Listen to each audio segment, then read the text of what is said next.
සවලස්සනයි සිරාවට ලස්සනයි. මේ අර කලින් රිදුනේ මේක දැම්මම රිදුනේ. මම හිතුවේ ඒක අන්ති පස්සේ දැම්මා.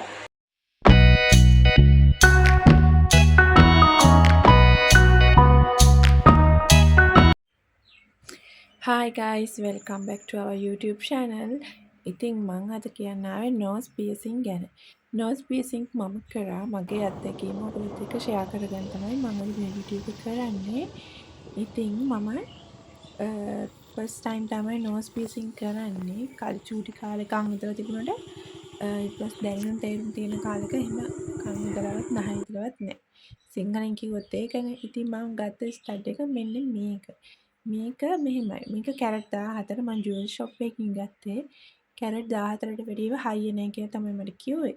මේක මට පොඩි ප්‍රශ්නයක් වුණා. මේක දැම්මොත් ගැලවෙන පැත්තට වැඩි. ඒ හින්දා මට සැලෝන් එකේ තිබ්බ ටයිටේනියම් ස්ටඩ් එකක් ගන්න වුණා. මෙන්න මේක තමයි මම ගත්තේ. දැම්මේ මෙන්න මේ જાති එකක්. ඒ කියන්නේ ඒක දැම්මහම මං ගත්ත જાති එක තමයි මේ මැදින් තියෙන එක. ඒ කියන්නේ මැද එක දැම්මහම අපේ මුගෙන් හරි අතින් තුවායක් මුණ පේදානකොට ඇඳුමක් පැටලුනොත් එහෙම ටක් ගාලා ගැලවිලා එළියට එනවා. ඒත් මම බය වෙන්නේ දැන් මේක දාපු ගමන් හිල වේලෙන්නත් කලින් ගැලුනොත් එහෙම මට හරි අමාරු වෙනවනේ. ඒ නිසා මම මේ අයිනෙම තියෙන කොක්ක වගේ තියෙන එක තෝරගත්තා. මට නංගි කිව්වා ජුවලරි ෂොප් එකට දීලා මේ මැද තියෙන එක දීලා මේ පළවෙනියටම තියෙන්නේ අන්න ඒ වගේ කොක්ක තියෙන එකක් හදාගන්න කියලා. එතකොට ගැලවෙන්නේ හරිම අඩුයි. ඊට පස්සේ මම නංගි ගාව තිබුණ ටයිටේනියම් ස්ටඩ් එක අරගෙන ඒක දාන්න තමයි කල්පනා කරේ. ඊට පස්සේ ඊට කලින් සැලොන් එකේ නංගි මගේ නහය හිරිවැටෙන ක්‍රීම් එකක් ගාලා විනාඩි 20ක් තිබ්බා. මං හිතුවේ නෑ ඇත්තටම ඒකෙන් ප්‍රයෝජනයක් වෙයි කියලා. ඇත්තට මං බලාපොරොත්තු වෙන්නේ නැති දෙයක් තමයි මේ. බලන්නකෝ වීඩියෝ එක ඉස්සරහට.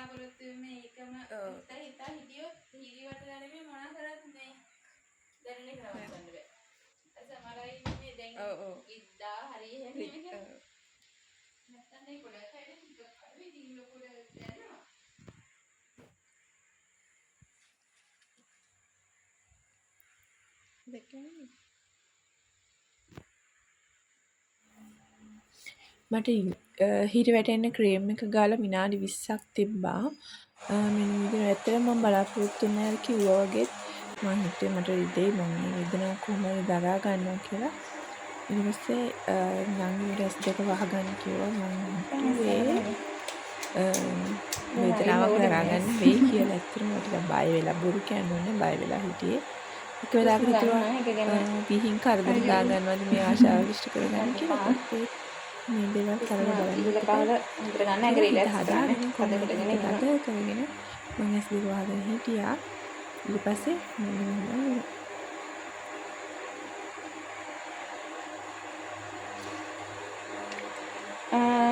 ගවනි ඔයා අතරින් ඉඳගන්න.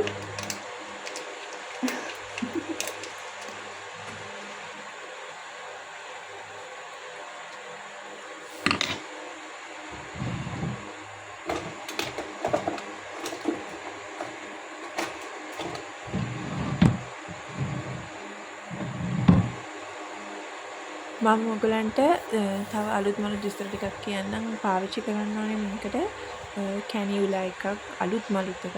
ඒක මේ සැලොන් එකේ නම් මට පෙන්නවා මේ පැකට් එක කඩලවත් නැති අලුත් කැනියුලා එකක් තමයි කියලා පාවිච්චි කරන්නේ. ඒ කියන්නේ ලෙඩ රෝග බෝ වෙන්නේ අපි තව කෙනෙක්ට පාවිච්චි කරපු එකක් අපි පාවිච්චි කරොත් ලෙඩක් හැදෙන්න පුළුවන් අපිට බෝ වෙන රෝග. ඉතින් පළවෙනියටම පෙන්වන්නේ අපිට අලුත් එකක් පාවිච්චි කරනවා කියලායි. අනිත් එක අපි පාවිච්චි කරන ස්ටඩ් එක හොඳට සේලයින් වතුරෙන් හොදලා ගන්න ඕනේ.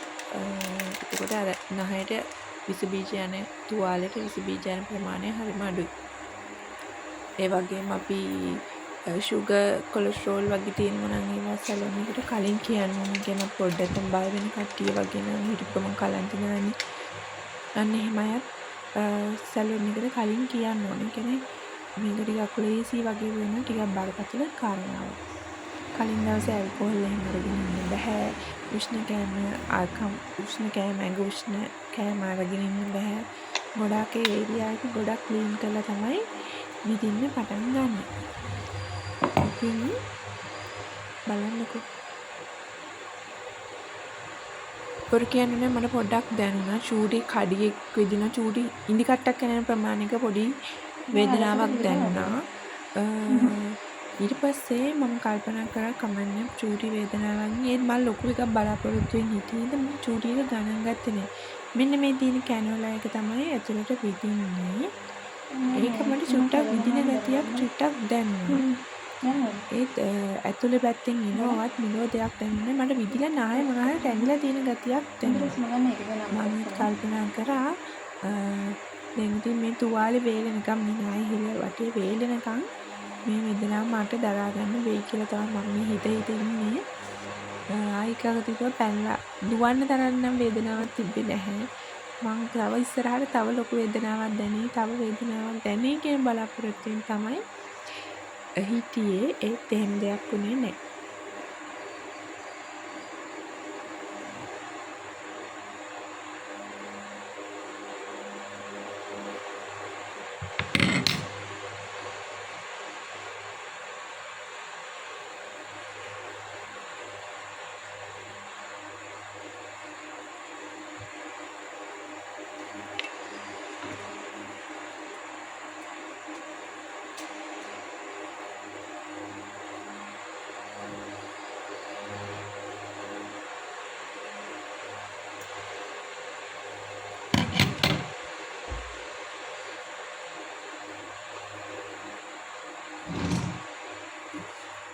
මෙන්න මේ වෙලාවේ තමයි මම හිතේ මට දැනුණා මගේ මේ නහය මොකක් හරි වැදිලා තියෙනවා කියලා මම ඒ වෙලේ තමයි හිතේ දැන් දැම්මා වගේ මේ තුවාලේ සනීප වෙනකන් මෙහෙම වේදනාව දරා ගන්න වෙයි කියලා මම හිතේ. අනිත් එක දිගටම මෙහෙම වේදනාවක් මෙහෙම දැනීමක් චූටි දැනීමක් මට තියෙයි කියලා මම බලාපොරොත්තු වුණා.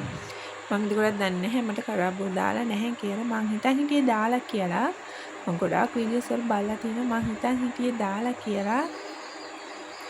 මම දාපු ස්ටඩ් එක කරකවලා තමයි දාන්න තියෙන්නේ. ඉතින් මේ තියෙන්නේ නංගි මට ස්ටඩ් එක දාන වෙලාව.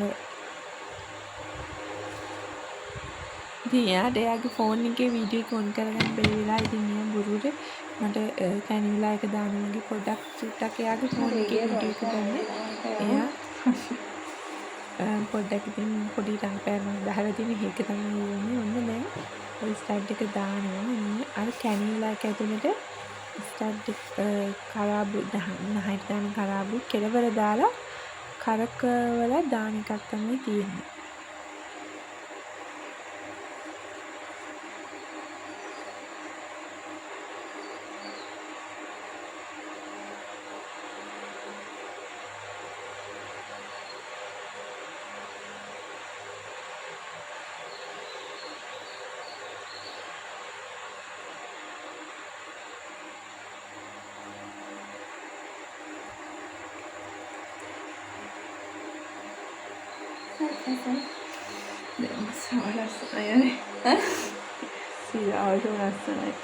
මේ අර කලින් රිදුන මේක දැම්මම රිදුනේ. මම හිතුවේ ඒක අන්ති පස්සේ දැම්මා. ඒ කියන්නේ මේ ඔයාලා කලින් බටේ චික රිදුන්නේ නැහැ නේද? ඔයාලා රිදුන්නේ දැනුන්නේ නැහැ. මොකක් හරි දාලා දිනවා වගේ එතකොට දැනෙනවා. හිල් කරා නේද? ඒක දැම්මම මික්ස් මේ දැන් ඉතින්නේ. ඉක්මනට ඔයාලා ඒක ඒ අර බටේ තිබ්බනේ උඩ. ඕ බට්. ඔයාගේ මේ කොයික. මෙන්න මේ කෑල්ල කපලා ඒක තිබ්බ ටික වෙලාවක් තියලා ඒක තියෙනකොට වෙන්නේ නැති දැනුණා මම ඒක කල්පනා කරා ඒක දාලා යනවා වගේ තියෙනවා මෙන්න මේ පොල්ලේ යනවා වගේ දැන පොල්ලේ හරි කොයි හරි මේ පැත්තේ යනවා මම කියනවා මේක තියාගෙන මේ වෙනකන් ඉන්නවද කියලා මම කල්පනා කරේ දැන් දැනෙන්නේ නැහැ නේද ඒක අයින් කරානේ මේක දැම්මනේ දැන්නේ සිරාවට සිදුන්නේ හොල සිදුන්නේ කියලා ආවට චුට්ටක් තිබ්බා මෙවර වගේ නේද? ඔව්. ඔයගේ. ඔව්.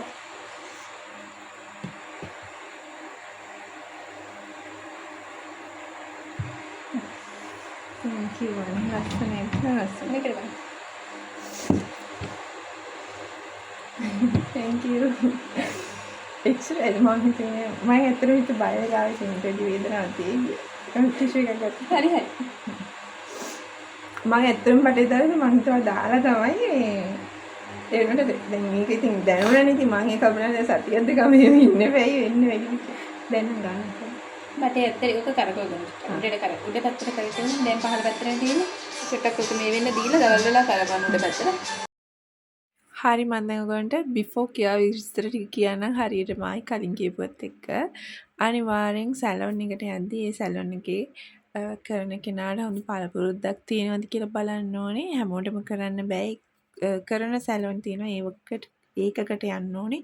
ඒ වගේම අපිට හෙම්බිරිස්සාව එහෙම තියෙනවා නම් හෙම්බිරිස්සාව හොඳ වුණාම තමයි සෙම්මත් නාය තියෙනවා නම් කරන එක නතර හොඳ වුණාම යන එක තවත් හොඳයි. ඒ වගේම අලුත් නීඩල් පාවිච්චි කරනවා නම් තමයි හොඳ. පිළිසිඳු ඒවත් ලෙඩ රෝග බෝ වෙනවට අඩු වෙන්න.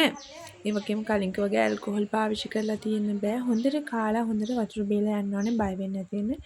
කලන්තේ දාන අයට ගොඩක් පරිස්සමින් කරගන්න වෙනවා. ඉතින් එහෙම තමයි බිෆෝ කෙයා විස්තර ටික. දැන් ආෆ්ටර් කෙයා විස්තර ටික මම කියන්නම්. ආෆ්ටර් කෙයා විස්තර ටික අනිවාර්යෙන් අත පිරිසිදු කරලා තමයි කරාබුව අල්ලන්න ඕනේ. නිතරම ඇඟිලි ගහන්න අත ගන්න යන්න හොඳ නැහැ. දවසට දෙපාරක් උඩ පැත්තට 3 පාරයි යට පැත්තට 3 පාරයි කරාබුව කරකවන්න ඕනේ.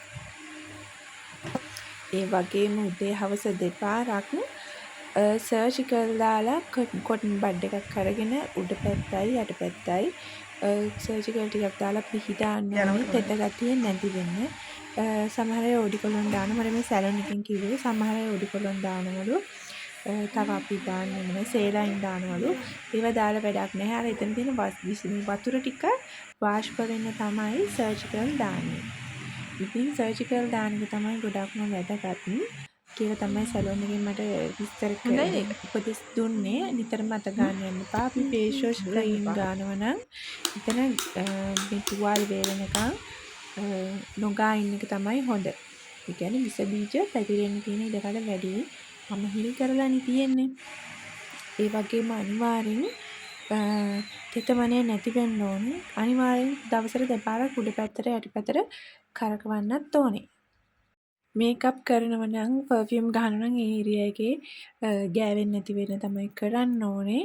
අනිවාර්යෙන් අපි මුහුදේ නාන්න, වැව් වල නාන්න, ස්විමින් පූල් වල නාන්න යනවා නම් ඒකත් පළවෙනි සතිය අඩු කරන්න ඕනේ. අනිවාර්යෙන් මේක වේලෙනකන් අපි දාපු ජුවලරි එක එළියට ගන්න ඇතුළට දාන්න try කරන්න එපා. විස බීජ ආසාදනය වෙලා නහය සවුත්තු වෙයි. ඒ වගේම නිදා ගන්න යනකොට වැඩිය බරක් නොදී නිදා ගන්නව නම් තමයි හොඳ. ඒ පැත්තට වැඩිය බරක් දෙන්නේ නැතුව. මොකද අපි අද නිින්දෙන් පැටලෙන්න පුළුවන්. ඉතින් මේක එළියට නම් එන්නේ නැහැ. නිතරම පැටලෙන එකත් අඩු කරන්න ඕනේ. ඒතකොට තුවාලේ ආයි වේලෙන්නේ නැතුව පෑරෙනවනේ. අන්න ඒ හින්දා ඒකත් අඩු කරන්න ඕනේ. සමහර අයගේ වේලෙන්න ගොඩක් වෙලාවට වෙලෙන මාස 2ක් 6ක් අතර කාලයක් යනවා. ඒ කාලය තුලදී ගොඩාක් පරිස්සම් කරගන්න ඕනේ අපේ නහය විදපු තැන. විස බීජ ආසාදනය වෙන්න ඉඩකඩ බොහෝම වැඩි. ඒ වගේම කියන්න ඕනේ මේක පැසවල රතු වුණොත් කොළ පාට හැරවාවොත් උණ හැදුනොත් වේදනාව වැඩි වුණොත් ජුවලරි එක ඇතුළට ගියොත් ඒ වගේ විස්තර වුණොත් සැලොන් එකටත් කතා කරලා විස්තර කළා හරි ගියේ නැත්නම් අනිවාර්යෙන් ડોක්ටර් කෙනෙක් ගාවට යන්නම වෙනවා.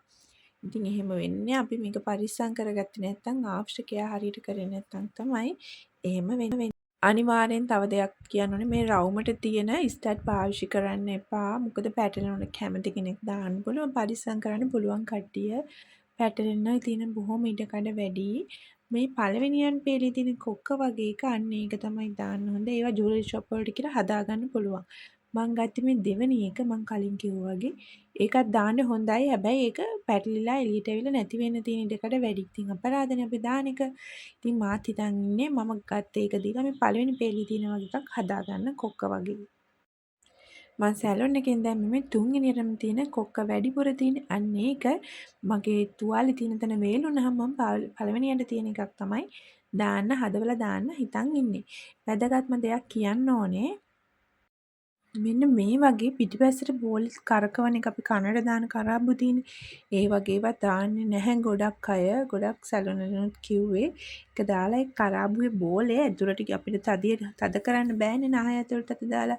බෝලේ අපිට හෙම්බිරිස්සාව හැදිච්ච වෙලාවක එළියට වැටුණත් හොඳයි. ඇතුළට ගියොත් සෙමත් එක්ක ලොකු ප්‍රශ්නයක් වෙන්න පුළුවන් අපිට.